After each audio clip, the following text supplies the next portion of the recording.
Elena Voss had waited 3 years for the night she thought would be the happiest of her life. Instead, it became the night that ended everything she knew. She stood at the edge of the stone circle, where the Ashford pack held its blood moon ceremony, her hands folded in front of her heart beating so hard, she thought the whole pack could hear it.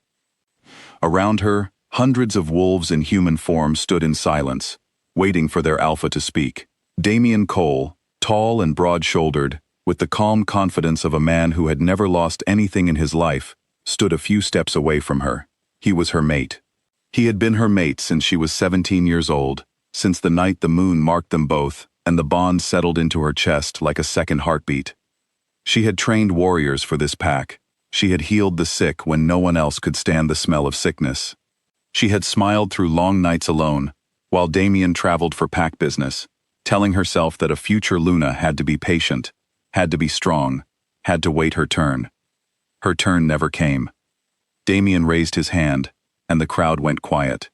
Elena expected him to speak of unity, of the future, of the bond between them that the entire pack had watched grow for 3 years. Instead, he said words that emptied the air from her lungs. "I reject Elena Voss as my mate." The silence that followed was worse than any sound. Elena felt the words hit her like a physical blow, and a moment later, the pain came. It was not the pain of a broken heart. It was the pain of a broken bond, something that ran through her blood and her bones, something that made her knees buckle and her breath catch in her throat. Wolves had died from a rejection like this. Everyone knew it. Even Elena, standing there in shock, wondered for a moment if this was how her story would end. Damien did not look at her. He turned instead toward a woman standing near the front of the crowd, a woman with dark hair and a knowing smile, a woman Elena recognized instantly. Priya Renfield, the daughter of a wealthy pack elder, a woman who had been close to Damien for over a year, though Elena had told herself again and again that it meant nothing, that pack business kept them together, that she was imagining things. She had not been imagining things. "I will marry Priya Renfield," Damien announced, his voice steady, almost proud. "She will be your Luna." Elena's vision blurred. She heard gasps around her, whispers, but no one moved to help her. No one dared.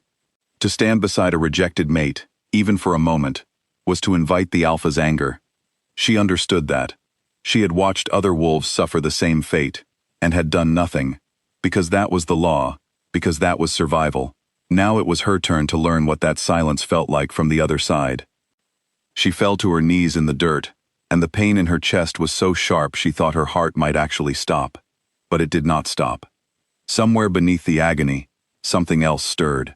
A low growl, deep inside her, a presence that had always been there, but had never needed to fight this hard before. Her wolf. Freya, and Freya was furious. Elena did not remember standing up. She did not remember walking away from the stone circle, past the wolves who refused to meet her eyes, past the home she had lived in for 3 years, past the life she had built around a man who had just thrown her away in front of everyone she knew. She only remembered the cold night air on her face and the sound of her own footsteps carrying her toward the border of Ashford territory. The pack elders gave her 3 days to leave. She did not need 3 days. She left before sunrise the next morning, carrying nothing but the clothes on her back and a small bag of food someone had quietly left outside her door. She never learned who it was. She was grateful anyway. The woods beyond Ashford territory were not kind. Elena walked for 2 days without knowing where she was going, only that she needed to keep moving, needed to put distance between herself and the pack that no longer wanted her. The pain of the rejection came in waves, sometimes so strong she had to stop and lean against a tree just to keep breathing. She thought about giving up. She thought about lying down in the leaves and letting the cold take her, the way it had taken other rejected wolves before her. But every time the thought came, Freya answered with a growl that Elena felt in her bones, a refusal so fierce it startled her. Her wolf was not ready to die, and slowly, painfully, Elena realized she was not ready either. On the 3rd day, half-starved and barely able to stand, she stumbled across a hunting party at the edge of a territory she did not recognize. She braced herself for an attack, too exhausted to run. Instead, the wolves surrounded her carefully, sniffing the air, exchanging glances. One of them, an older woman with silver hair, knelt beside her. "You're from Ashford," the woman said. It was not a question. Elena nodded, too tired to lie. "You're the one who was rejected." Word traveled fast between packs, even rival ones. Elena braced herself for cruelty, for mockery, for the kind of judgment she had already learned to expect. Instead, the woman helped her to her feet. "Come with us," she said. "The king will want to see you." Elena had heard of the Thornwood Kingdom her whole life, though always as an enemy, always as the pack Ashford had fought over disputed hunting land for a generation. She had never imagined she would walk through their gates as anything other than a prisoner. She was brought before King Alexander Thorne 2 days later, once she had eaten and slept and washed the dirt of the forest from her skin. He was younger than she expected, though his eyes carried the weight of someone who had lost more than his years suggested. She later learned his mate had died in battle 3 years earlier, and he had ruled alone ever since, refusing every arranged match his advisors suggested. He studied her for a long moment before he spoke. "Ashford's rejected Luna," he said, "standing in my hall."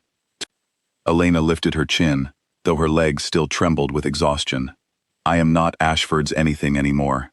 Something shifted in his expression, something like respect, though she did not understand it yet. "No," he agreed. "I suppose you're not." He offered her sanctuary that day, not out of pity, but because, as he told her later, he had watched her walk into his hall broken and still refused to bow. He said a kingdom needed leaders who could survive being broken. Elena did not know yet if she believed him, but she had nowhere else to go, so she stayed. The months that followed were the hardest of her life, harder even than the rejection itself, because they required her to rebuild herself piece by piece.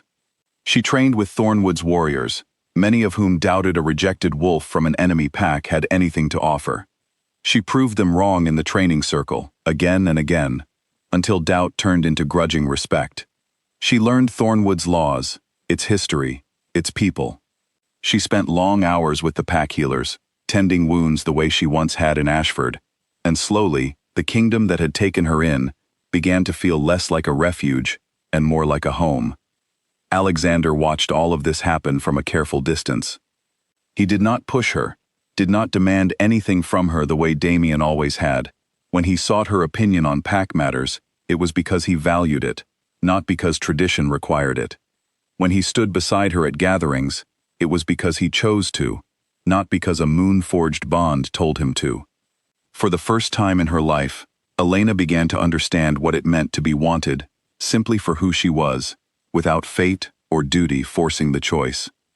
It took nearly a year before either of them spoke of what was growing between them. Elena had been afraid to trust it, afraid that the ache of her broken bond had made her desperate for anything resembling warmth. But what she felt for Alexander was different from what she had felt for Damien. It did not arrive suddenly, forced into place by the moon. It grew slowly, built on trust and respect, and the quiet strength of choosing each other, again and again. When Alexander finally asked her to be his mate, he made it clear there would be no bond forcing her hand, no fate deciding for her.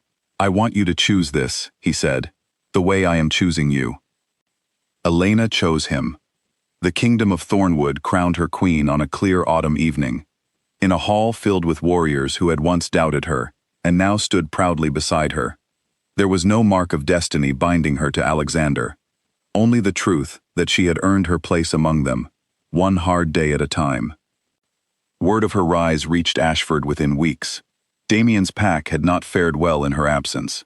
Priya, it turned out, had little skill for leadership, and neighboring packs, sensing weakness, began pressing against Ashford's borders with new confidence. The alpha who had once stood so sure of himself found his authority slipping through his fingers. Desperate to hold his territory together, Damien requested a meeting at the Thornwood border to renegotiate old hunting treaties that Ashford could no longer afford to lose. He expected diplomacy. He did not expect to find Elena seated at the head of the negotiating table, a crown resting easily on her head, speaking with the calm authority of someone who had commanded far harder rooms than this one. For a moment, Damien said nothing at all. He simply stared at her, as though trying to reconcile the broken woman he had left kneeling in the dirt with the queen sitting before him now. "Elena," he finally said, his voice uncertain in a way she had never heard from him before. I didn't know. You didn't ask, she replied evenly. He tried, briefly, to appeal to the old bond between them, some lingering claim he thought he still held. Elena met his eyes without flinching. That bond died the night you broke it, she said. So did whatever hold you thought you still had over me. The negotiations that followed were fair, but firm, conducted entirely on Thornwood's terms. Damien left with the treaty he had come for, but he left with nothing more than that, and everyone in the room understood exactly what had been lost. He returned to Ashford diminished, his failure at the border spreading through his pack like smoke. Priya, sensing which way the wind was turning, began quietly looking for an escape of her own, unwilling to remain tied to a pack that was crumbling around her. Elena did not think of Damien often after that day. Her life had become too full for regret, too full of purpose and warmth, and a partnership built on something far steadier than fate. She stood beside Alexander, at the edge of Thornwood's border that evening, watching the sun set over land that was now truly hers, and she thought of the girl who had once knelt in the dirt, certain her life was over. That girl had been wrong. She had not been destroyed that night. She had been forged. And from the wreckage of everything she had lost, Elena Voss had built something no rejection could ever take from her again.